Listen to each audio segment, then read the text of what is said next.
नमस्कार, एक न्यूज़ 24 देख रहे हैं आप और मैं हूं आपके साथ ब्यूटी। देखिए, देश के प्रसिद्ध शिक्षक, सोशल मीडिया सेंसेशन और लाखों छात्रों के प्रेरणा स्रोत खान सर एक बार फिर से सुर्खियों में आ गए। जी हां, बता दें कि इस बार चर्चा का विषय है उनकी सादगी और सामाजिक मूल्यों से ओतप्रोत शादी। मई महीने में जब देश के कई हिस्सों में शादियों का मौसम चल रहा था और हर ओर धूमधाम से आयोजन हो रहे थे, उसी दौरान बता दें कि खान सर ने बिल्कुल अलग राह चुनी। उन्होंने ना तो किसी बड़े कार्यक्रम का आयोजन किया, ना ही कोई तामझाम या शोर शराबा। उनकी शादी एक बेहद सरल, शांतिपूर्ण और निजी समारोह के रूप में संपन्न हुई, जिसने समाज को एक सशक्त और प्रेरणादायक संदेश दिया। खान सर ने पहले ही कई बार अपने व्याख्यानों और इंटरव्यूज में दहेज प्रथा के खिलाफ अपनी राय रखी है। उनका मानना है कि दहेज न केवल सामाजिक बुराई है, बल्कि यह एक इंसान की आत्मसम्मान और रिश्तों की पवित्रता पर भी आघात करता है। इस सोच को उन्होंने अपनी शादी में व्यवहार में उतार कर दिखा ही दिया। उन्होंने मजाकिया अंदाज में बताया कि उन्हें दहेज के नाम पर केवल 5 चीजें मिली: मिट्टी की सुराही, एक घड़ा, लकड़ी का पंखा जिसे स्थानीय भाषा में बेना कहा जाता है, जानिमाज, प्रार्थना चटाई और कुरान शरीफ। इन चीज़ों को उन्होंने प्रतीकात्मक रूप से सच्चे अर्थों में दहेज बताया और समाज को यह बता दिया कि प्रेम और संस्कारों से बढ़कर कुछ नहीं होता। इस पूरी शादी को बहुत ही निजी रखा गया। इसमें सिर्फ परिवार के कुछ नज़दीकी सदस्य शामिल हुए, ना किसी छात्र को बुलाया गया और ना ही किसी बाहरी मेहमान को। जब उनसे पूछा गया कि उन्होंने अपने चाहने वाले छात्रों को इस समारोह में आमंत्रित क्यों नहीं किया, तो उन्होंने बड़ा सटीक जवाब दिया, जब मैं अपने सभी छात्रों को नहीं बुला सकता तो फिर औरों को बुलाने का सवाल ही नहीं उठता है।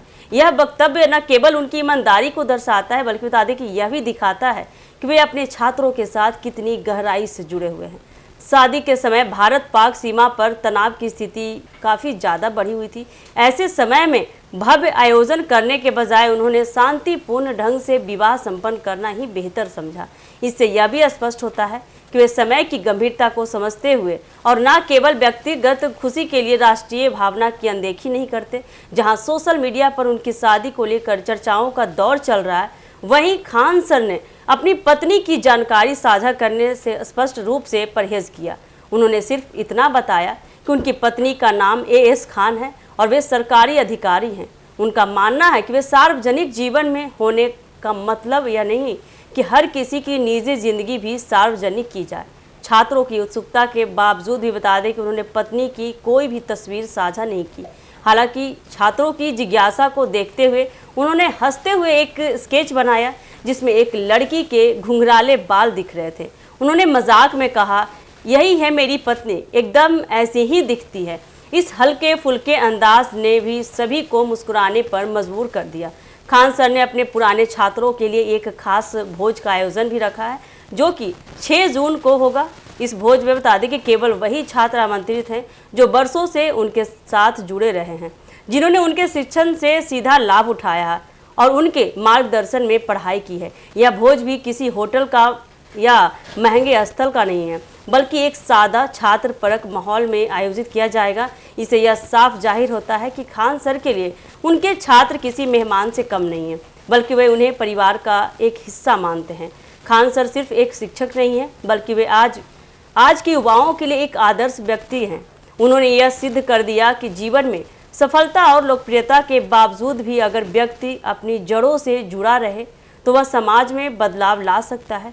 उनकी यह शादी बता दें कि केवल एक निजी आयोजन नहीं, बल्कि दहेज प्रथा, सामाजिक दिखावे और निजता के अधिकार जैसे मुद्दों पर एक क्रांतिकारी विचार प्रस्तुत करती है। ऐसे समय में जब सोशल मीडिया पर हर छोटी बड़ी बात को प्रचारित किया जाता है, खान सर की यह विनम्रता और सादगी न केवल शिक्षकों बल्कि समाज के हर वर्ग के लिए प्रेरणा बन गई है। उनकी यह पहल निश्चित रूप से कई युवाओं को सोचने पर मजबूर करेगी कि असली खुशी दिखावे में नहीं, बल्कि सादगी और सच्चाई में दिखाई देती है। तो ऐसे ही अपडेट के लिए जुड़े रहिए हमारे एक न्यूज़ 24 के साथ। दीजिएगा इजाज़त। धन्यवाद।